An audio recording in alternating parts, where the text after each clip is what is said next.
Welcome to vidonko.com। আমি সঙ্গীতা, তোমাদের ম্যাথসের teacher. চলো দেখা যাক কি প্রবলেম আছে সলভ করার জন্য। এবিসিডি বৃত্তস্থ চতুর্ভুজের এবি ইকুয়ালস টু ডিসি প্রমাণ করো যে এসি ইকুয়ালস টু বিডি। আচ্ছা, তো প্রথমে আগে আমরা একটা বৃত্ত আঁকি। এই হলো আমাদের বৃত্ত। এবার বৃত্তের মধ্যে আমরা একটা চতুর্ভুজ আঁকছি। ওকে, নাম দিলাম এ বি সি ডি। তো তাহলে হচ্ছে এ বি সি ডি হলো একটি বৃত্তস্থ চতুর্ভুজ।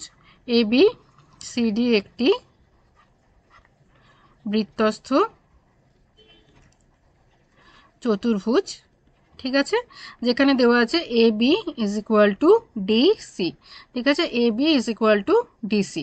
ওকে, তো এটা হচ্ছে প্রদত্ত। আর আমাদের প্রমাণ কি করতে হবে? প্রমাণ করতে হবে A C is equal to B D. ঠিক আছে, আমাদের তাহলে প্রমাণ করতে হবে এসি। এসি মানে এটা আমরা যোগ করি, এসি আর বিডি। ঠিক আছে, এসি আর বিডি এরা পরস্পর সমান, সেটা আমাদের প্রমাণ করতে হবে। ঠিক আছে, তো তাহলে এটা প্রমাণ করার জন্য আমরা কি করব দেখো, আমরা এই দুটো ত্রিভুজ নেব। ত্রিভুজ বি, ঠিক আছে, বি ডি সি। ঠিক আছে, ত্রিভুজ বি ডি সি ও ত্রিভুজ বি এ সি। ঠিক আছে, বি এ সি। চলো দেখা যাক এই দুটো ত্রিভুজের মধ্যে কি কি অ্যাঙ্গেল আর সাইড সমান। ঠিক আছে, এই দুটো ত্রিভুজের সর্বসম সেটা আমরা প্রমাণ করব। ওকে, আচ্ছা দেখো, প্রথমে বলেছে দেখো এই বি ডি সি, এটাতে ডিসি বাহুর সাথে এই বি এ সি ত্রিভুজের এবি বাহু সমান। ঠিক আছে, তাহলে DC is equal to AB. ঠিক আছে, প্রশ্নানুসারে। ওকে, আচ্ছা আর কি দেখো, এই দেখো এই বিসি বাহুটা দুজনের ক্ষেত্রে কমন বাহু, সাধারণ বাহু বিসি। ঠিক আছে, তো BC is equal to BC, দুজনের ক্ষেত্রে এটা সাধারণ বাহু। ওকে, আর দেখো এই যে অ্যাঙ্গেলটা এখানে বিএসি ইজ ইকুয়াল টু এখানে বিডিসি, যেহেতু বিডিসি ত্রিভুজটা আগে নিয়েছি তাহলে বলবো যে BDC is equal two BAC. কেন বলো? কারণ তারা একই বৃত্তচাপ বিসির ওপরে গঠিত।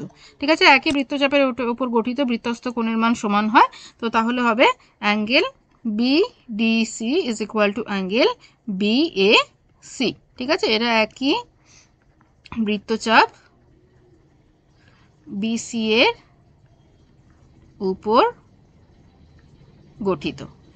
ওকে, তাহলে আমরা এস এ এস এই সর্বসমতা থেকে এস এ এস এই সর্বসমতা বা এই শর্তানুসারে আমরা বলতে পারি যে ত্রিভুজ BDC is congruent with the triangle BAC. Okay, ঠিক আছে, তাহলে আমরা বলতে পারি by CPCT. Okay, the congruent part of congruent triangles. Okay, so from that we can say that other two side are equal. other two side মানে এখানে AC, অতএব আমরা বলতে পারি যে AC is equal to DB, বা যেহেতু DB বা DBC এই ত্রিভুজটা আগে নিয়েছি তাহলে আমি বলতে পারি যে DB is equal to AC. ওকে, তো যেহেতু সর্বসম ত্রিভুজের অনুরূপ অংশগুলি সমান, সুতরাং আমরা বলতে পারি যে DB is equal to A C. তো এটাই আমাদের প্রমাণ করার ছিল, তো প্রমাণিত হলো। Thank you for watching vidonko.com। অঙ্কের আরও প্রবলেম এবং সলিউশনের জন্য আমাদের ওয়েবসাইট অবশ্যই ব্রাউজ করো।